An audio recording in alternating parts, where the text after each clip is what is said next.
So here we are in the Do Right Hall in Marfa, Texas, and I'm doing my residency, and I'm with the energetic, the one and only Robert Buck. I think one of the things that when I got the text last night that we could do this, I was thinking about one of the things I wanted to name first, and you can riff on it, is that when we talked, when I met you, I felt something. And then when we had a conversation in here a couple of days ago, there was moments I got chills. And I'm grateful that I can notice that. So I don't know what your thoughts are on that, on some of the things we were sharing. I feel similar. I feel the same. Yeah. And I felt an immediate connection to you, your work, and your narrative. Mm. And what we also share is the desert.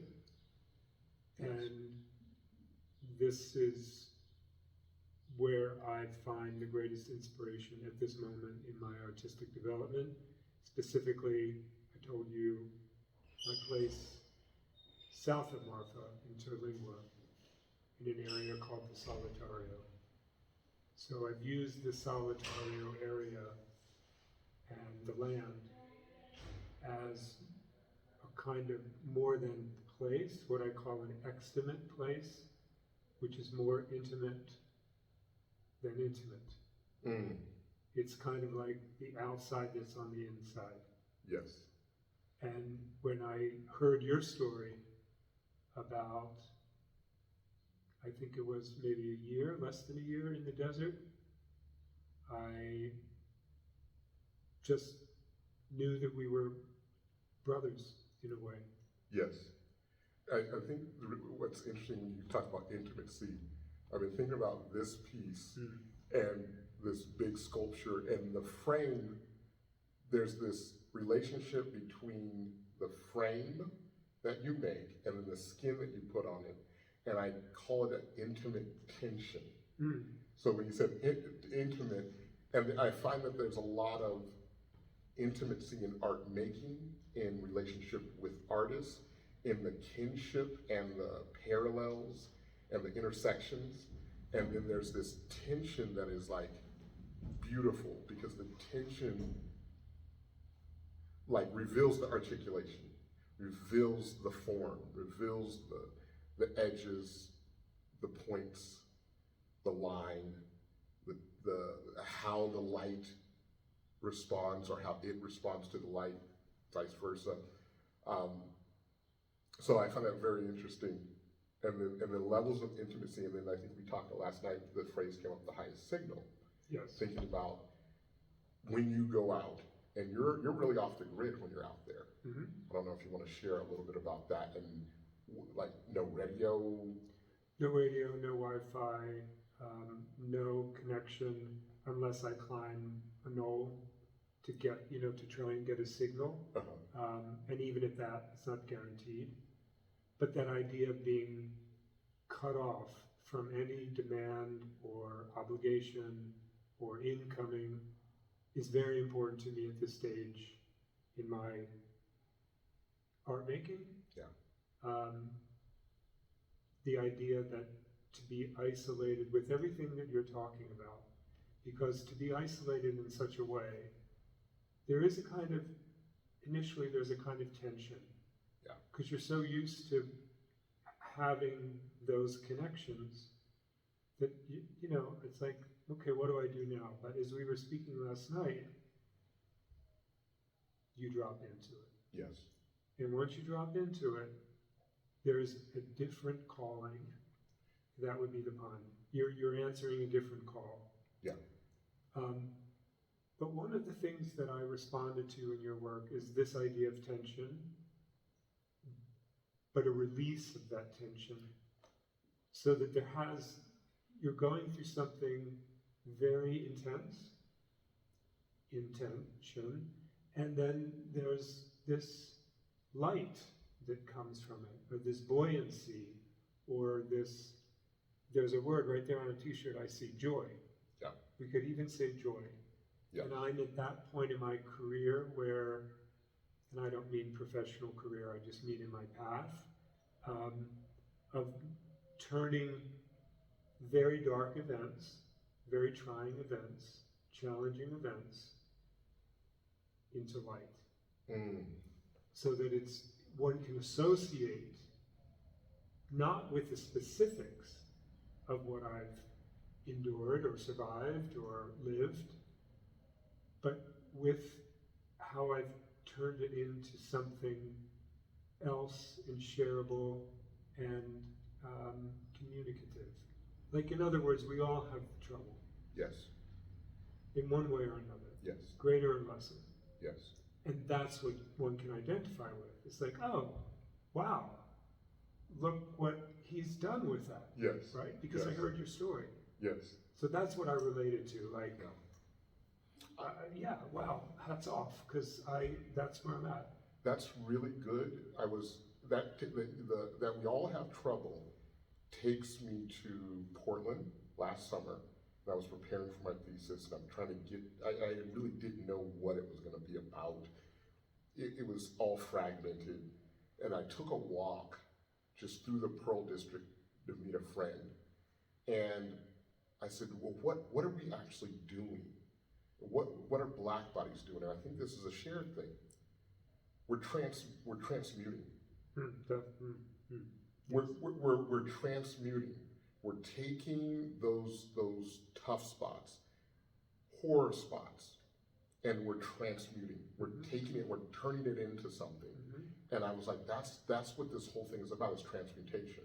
Yes. Is, okay, you're stuck here. This is a real problem. It's a real problem, not just like, oh, my coffee wasn't right, they got my order wrong, but real problems. It could be health, it could be loss of family, it could be breakups, it could be all of those things. It could be artists, we talk about money. Money fucks us up. You know, we're trying always sustainability, we talked about that. And then we transmute that into something, right? We transmute that. And not everybody works that way, but that's a lot of, I think, of where I'm at, is the transmutation. That's what I felt. Yeah. That's what I felt. Of the grief and the joy, and letting them both sit, and not being, oh, we're just gonna be in grief, we're gonna be in carnage, we're gonna be in rage, we're gonna be in sorrow, self-pity, trauma. But no, we're gonna take all of that. We're gonna take the whole buffalo, you know, we're gonna take the whole deer, we're gonna take the whole duck, we're gonna take the beak, you know? We're gonna take the whole buck. Yes, the whole buck, and we're gonna utilize it. And that's been, I think, something I've been thinking about since last summer, and working through that, and really just leaning in, you know, on every level, on the process level of making and thinking. You know, it's like, okay, all right, we don't have that budget, right? We don't have that budget that, right? When we have this budget, and often I sit at home and in my studio and I go, what do I have a lot of? I may not have a lot of paint, but man, I got a lot of dirt, got buckets of dirt, or I got stacks of cardboard. And so really just starting to transmute that take that back into line, have the line guide me into a narrative, and I find that my narrative meets the material, right? The history, my personal history. You make it matter. Yeah. Yes. Yeah. You make it into matter. Yeah. Yes. Yeah. Yes. Yeah. There's so much, again, Travis, that I identify with what you're saying. The utilization of a line. Yeah. That's someone, I don't know if you know Lynn Cook, which she's no. curator in New York, and she saw the recent work, and that was her way to term this use of a line that becomes all of those things that you articulated, but the idea is that everything's been reduced. Economics, place, you're cut off, you're in the desert, you have to use just what's at hand. And when you know that you can do that, then you can do anything. Right. Because it's rooted in that essential, in that fundament. Yeah. Speaking of transmutation, we were talking about this last night. Yes. The Black Cowboy. Yes. Right? Yes. So something is transmuted there. As Marfa was saying, he was responding so eloquently, I thought, to that. Yes. one other thing to add. This idea of transmutation, for me, is part of taking something that's completely singular, your experience, your history, which is told and transmitted in the works. It becomes a particular. It's particular for Black audiences. It's a way of reading for white audiences. Just to bubble it down to those two possible audiences. And then it becomes a universal. Correct. Then it becomes for everyone.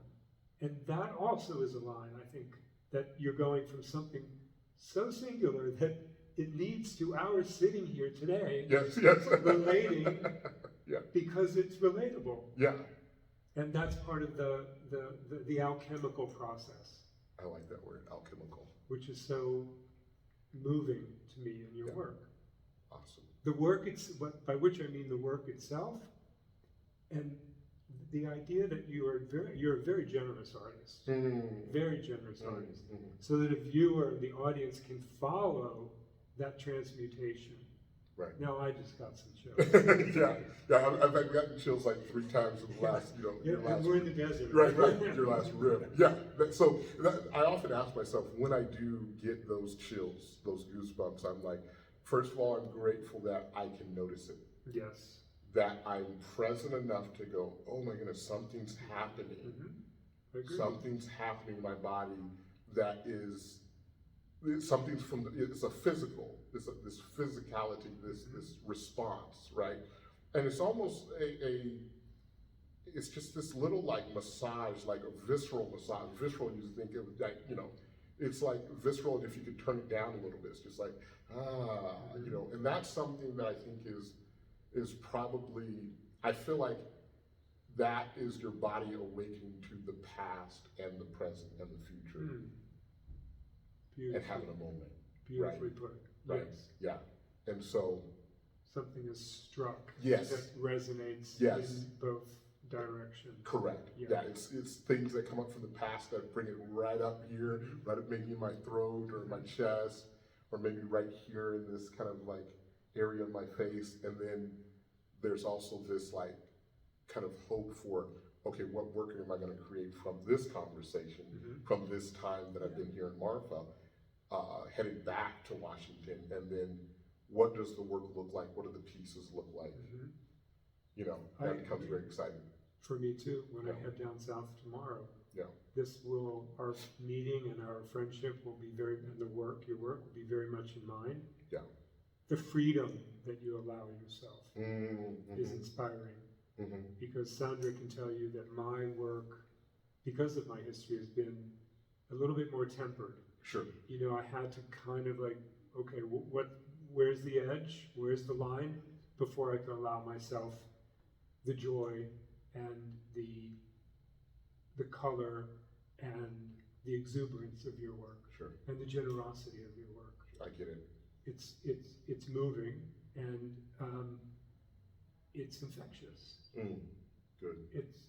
By which I mean something is carried away. I carry something away.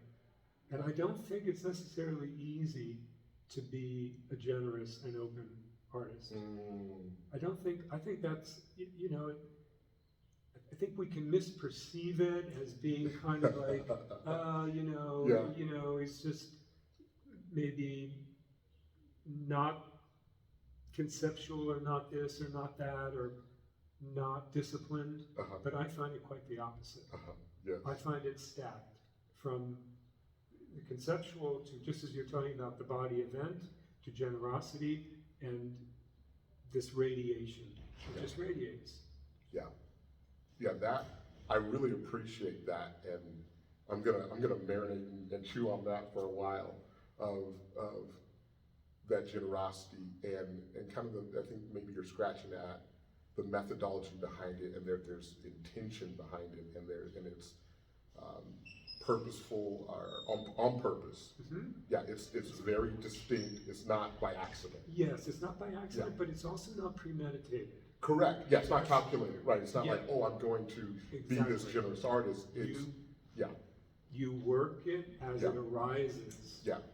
And that's that frequency we were talking about. Yes. It's not that you just do it raw. Right. You kind of process it and it becomes yours. Yeah. It's like kind of passing through the eye of a needle in a way. There's that tension maybe we talk about. Yes. And then it opens out into something greater, wider. Yes. And a lot of times I think the whole journey with different mediums, and even with thinking about the piece, right? Certain pieces, they start here, you start thinking about things. There's this pushing to that eye of the needle. You're trying to see how far it can go, you know? Tell me about it. And then I really don't know if it's going to open up into that thing. It just so happens that a few of these have, you know? But Yeah. you put yourself there. Absolutely. Yes. You put yourself there. That's what I mean. Yes. All of you. Yes. All of you. Yep. Not all artists do that. I get it. It's not a judgment. It's just a methodology. Sure. It's a way. Yes. It's a singularity. Yes. And it's something that I can, you cross my path, or we cross paths at the right time, because I can relate to this. And it's to your work and what you're doing and the spontaneity of it, staying with something, whether it begins with an image in your mind or material. Yeah. I mean, we're not even looking at all of the Correct. all of the other work that's here in the Yes. room. Yes. So, but this idea of limitation and like, how can I put it? Like abundance through limitation, I love that. That's it. right? That's really it, right? It's because when you realize where the limit is at, then you also have to look at where the abundance is at. Yes. You're like, okay, I don't have buckets of paint, Right. but I have stacks of cardboard. Right. I have buckets of dirt. I'm in Washington, there's water, I can make mud. I have my cell phone. I don't have a camera crew, but I have my cell phone that has a camera on it. So that's my crew. That's your crew. You know. That's all you need. Yeah. And so you embody your studio. Yes, yes. And I'm beginning to do that more and more, I hope, because I have to, speaking of limitations, transport supplies Right.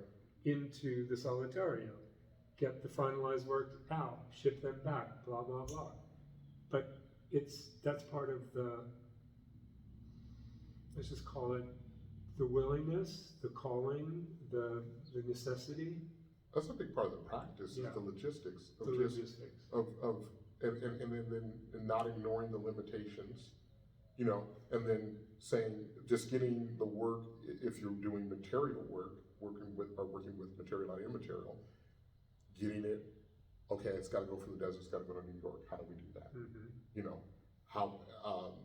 That's what got me to this fabric sculpture, is I could take that apart and I could bring that all the way down here and I could put together kind of like a tent, if you will. And then all of a sudden it's I don't know, what is that, 10, 11 feet? Probably, we can maybe move over there in a moment, but Yeah. do you know the work of Joe Overstreet? No, I think I know the name, but I don't know, it's not coming to me right now. He was working in the 1970s, black artist, didn't get the attention that he deserved at the time, but was doing beautiful canvas works that are kind of with grommets, and they're stretched. Oh, yes, so yes, yes. They're kind of flying, but the idea is that he could fold them up and carry them with him. Yeah. Wherever he went. Yeah. And so that idea of a nomadic way of working Yes. is also, I think, something that we both share. Yeah, and that's important. I did one of these last summer. It was titled Mothershed, and it was trying to embody in sculpture form Alyssa Mothershed. And we talked a little bit about her living for 100 years enslaved, 5 years free, and then passing. And this spandex black fabric just works so well. So every time that I have space, I'm going, okay, let me make a new iteration of this. And this is feeling more like a provisional monument or provisional temporary. It's only here in this form.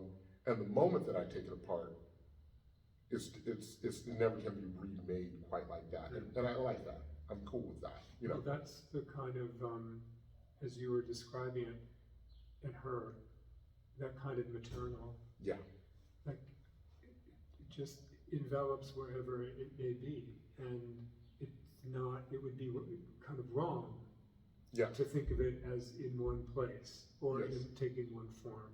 And that is funny that you said that, because that is a thought that I've been working on about the maternal, about the natal context, this natal context of this Black natal context or Black natal thing, right?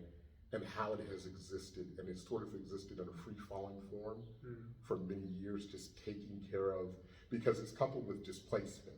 Never being Right. on your homeland, Right. and always having to move, and there's this just in free falling. You're finding a way, and you don't have the walls around you. It's not secure. Nothing is secure. Everything is precarious. Yes. And finding a way, in this maternal way of still being this mother matrix, this thing that is still the same.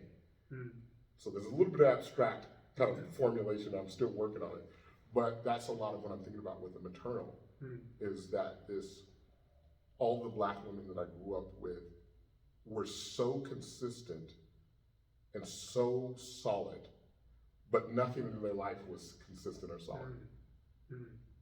Yes. And I'm really interested in that source that they were tapped into, you know.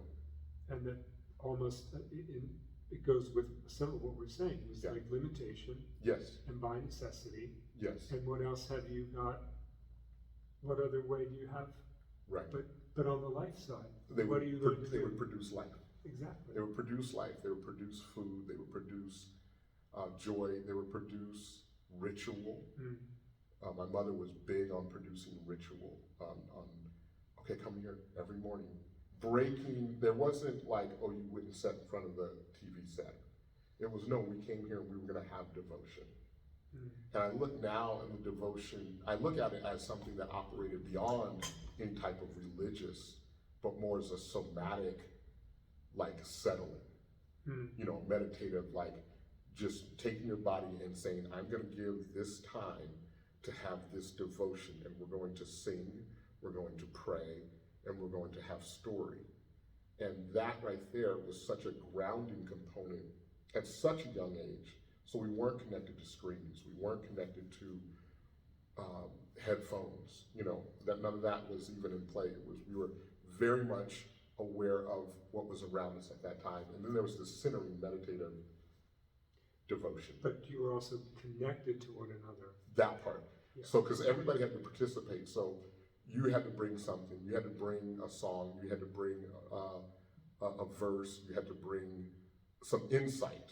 Right, you had to be interactive, and so yes, and so you were aware of my brothers. We were aware of, and then we had several theme songs that we would sing all the time, like that were constant, and those really I think played as like mantras, and you know really it really did something. It was real medicine for our nervous system. Yeah, as I look back.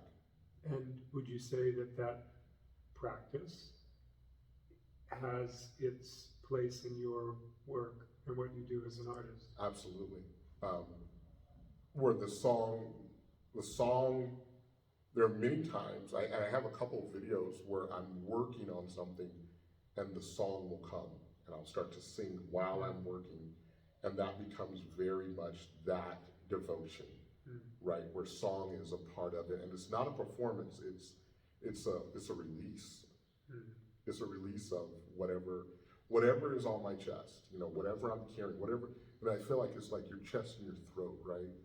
You're carrying. Sometimes that tension gets right here and right here, and you got to release that, right? Chills. Yeah. Yeah. Absolutely. Absolutely. And not in this context, but at some other time, which I welcome. I'll tell you, you know, the history that I have with my mother, which is more a history of isolation, and that idea that there is limitation. So what do you do? Right. And in my own childhood way, I think what I did was to go into a kind of meditation. Like, okay, these things are not available to me. There's a kind of deprivation. What do I do with that? And I think I know in a weird way now, that's where the desert blossomed in me, because I was isolated. And it's also where know-how in art making came. My mother was an artist, so she passed that on to me, but I was able to utilize it in a very different kind of way. But how I can relate to what you're saying is it was a kind of survival. I did what I needed to do on my own, but by virtue of what she transmitted to me, I had the tools to do it with. I want to ask you something. Sure. We've talked about limit and line, necessity. Tell me about edge. How does edge resonate for you? I think edge for me personally has been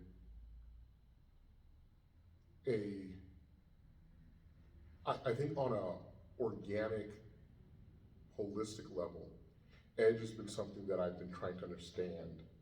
There's times in my life where I wanted edge, and then there's times in my life where I was trying to smooth all the edges off, but it was typically trying to smooth it off for someone else's gaze.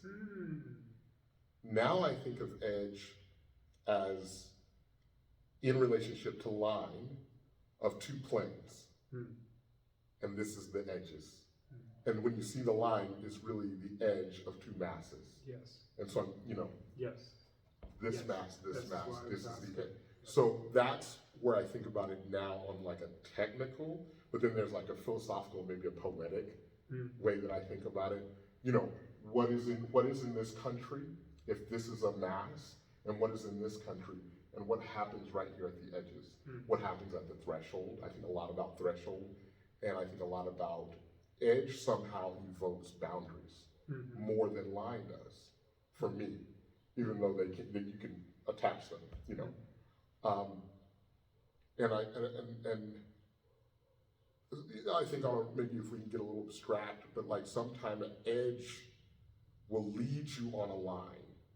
An edge within yourself will lead you somewhere, or push you back. You're too edgy for a given context, right? I mean, I think of edge as,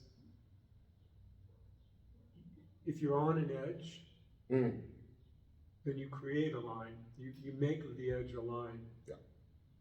Because edge means, what's beyond that edge. So it's a very dangerous place to be. Not dangerous. It's not without hazards. Yeah. And line is something that is defined, and edge is something that either comes up or you find yourself at an edge, but it has to be worked. It has to be